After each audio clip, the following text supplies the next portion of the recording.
El Renacimiento.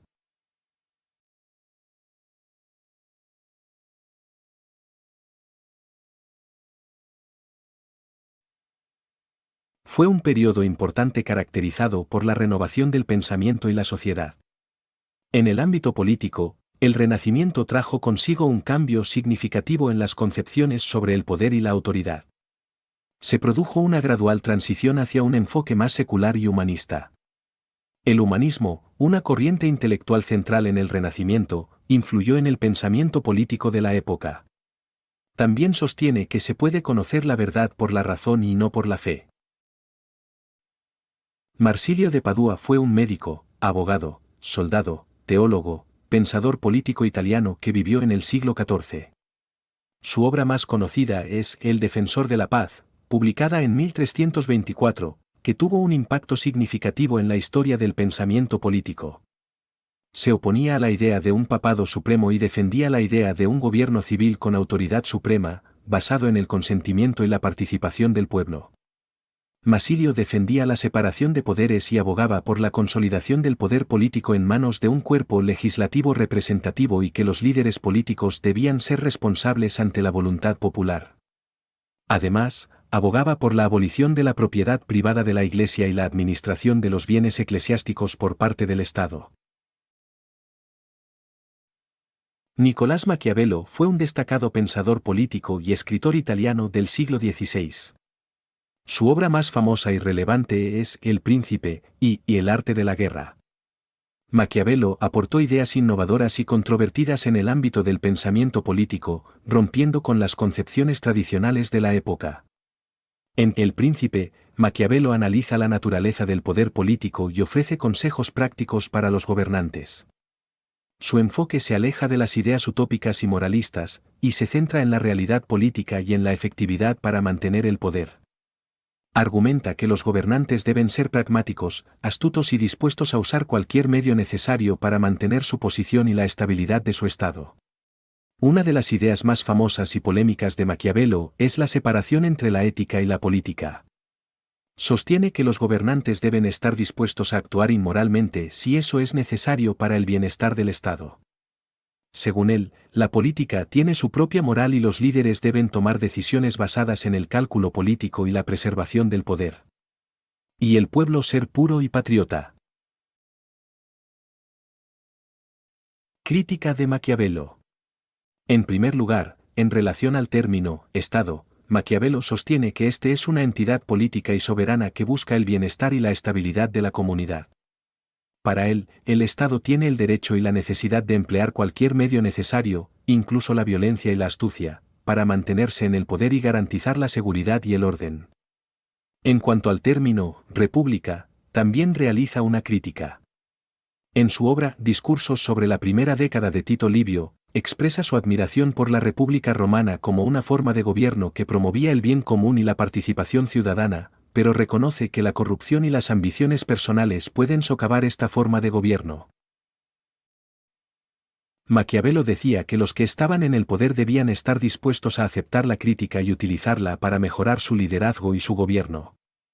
Maquiavelo creía que la crítica era esencial y el gobierno, pero que debía ser utilizada con cuidado y responsabilidad para evitar el abuso de poder y la subversión del orden establecido.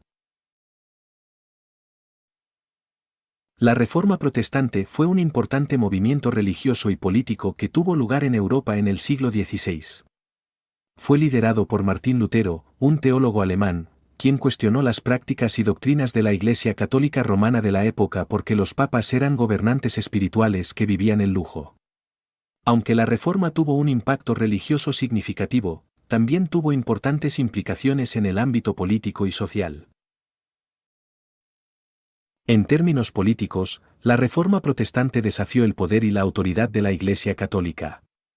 La Iglesia poseía grandes propiedades, acumulaba riquezas con la venta de indulgencias a los ricos y nombramientos de autoridades eclesiásticas, teniendo una fuerte influencia política sobre los reinos y los gobernantes. Sin embargo, la Reforma cuestionó esta autoridad, abogando por una mayor independencia de la Iglesia frente al Estado y un mayor control político por parte de las autoridades civiles. Además, la Reforma defendía la traducción de la Biblia al vernáculo, es decir, a las lenguas locales, en lugar de mantenerla exclusivamente en latín, como era común en la Iglesia católica. Esto permitió que las personas tuvieran acceso directo a las Escrituras y pudieran interpretarlas por sí mismas, sin depender de la interpretación de la Iglesia. Esta idea fomentó la educación y la alfabetización, lo que a su vez tuvo un impacto en el pensamiento político al promover la autonomía individual y el pensamiento crítico. Las diferencias entre reformistas y conservadores que dividió entre la Iglesia de Cristo entre los católicos y protestantes. A medida que se formaban iglesias protestantes separadas de la Iglesia católica, surgió la necesidad de establecer nuevas estructuras eclesiásticas y formas de gobierno. En muchos casos, esto llevó a la creación de iglesias nacionales, estrechamente vinculadas con los estados y los monarcas gobernantes. Los protestantes y los católicos buscaron el apoyo de los reyes y príncipes sosteniendo que el origen del poder de los reyes y gobernantes era de orden divino. Política y teología de la Reforma. Tuvo lugar en Europa, fue un movimiento religioso, político y cultural que tuvo un profundo impacto en la historia del pensamiento político. Los reformistas propusieron la subordinación de la Iglesia al gobierno civil para conseguir apoyo. Lutero, en particular, enfatizó la doctrina de la justificación por la fe y la autoridad suprema de las Escrituras como fuente de conocimiento religioso. En términos políticos, la Reforma tuvo importantes implicaciones. La ruptura con la Iglesia católica desafió la autoridad del Papa y del clero. Calvinistas y jesuitas. Los calvinistas y los jesuitas son dos grupos distintos con perspectivas y enfoques diferentes en el ámbito político y religioso. Los calvinistas son seguidores de Juan Calvino, grupo que salió de la Reforma religiosa desde una perspectiva política, y que promovía una interpretación estricta de la Biblia. También defendían la idea de que el gobierno debía estar en manos de líderes religiosos. Promovieron la idea de la soberanía de Dios sobre todas las áreas de la vida, incluyendo la política. Los jesuitas son miembros de la Compañía de Jesús, una orden religiosa de la Iglesia católica fundada por Ignacio de Loyola. Los jesuitas son conocidos por su enfoque en la educación, la misión y la defensa de la fe católica.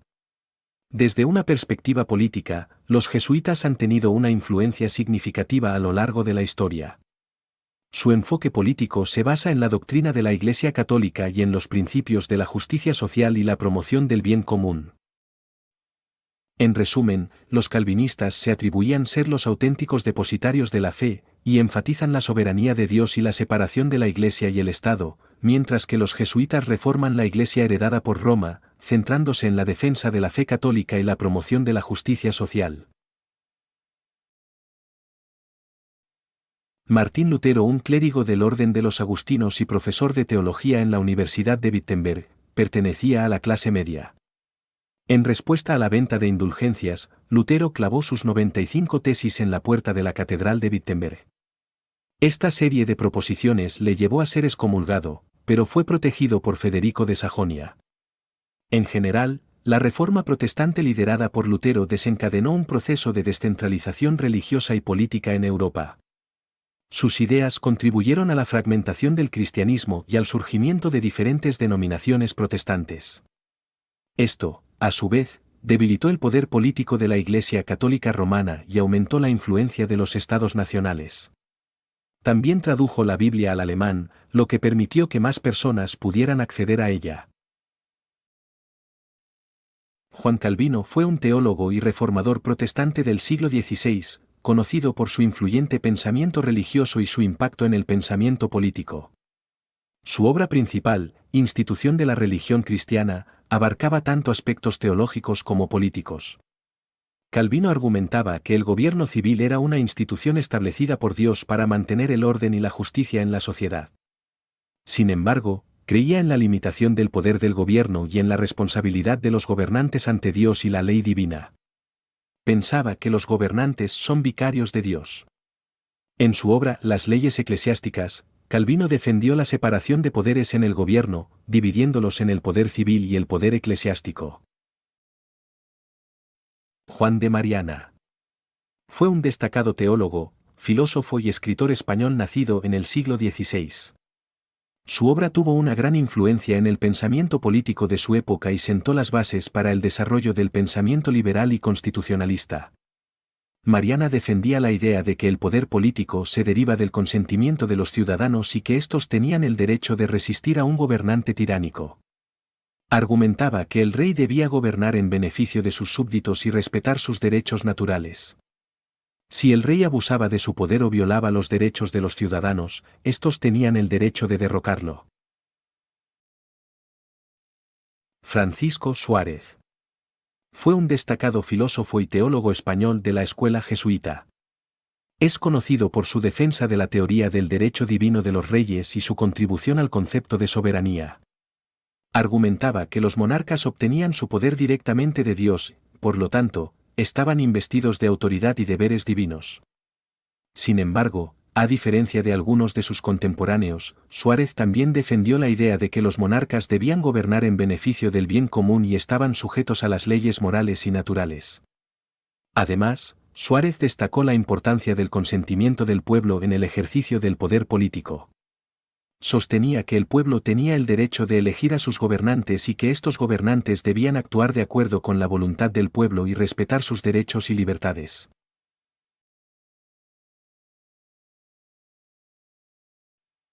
Gracias por su atención.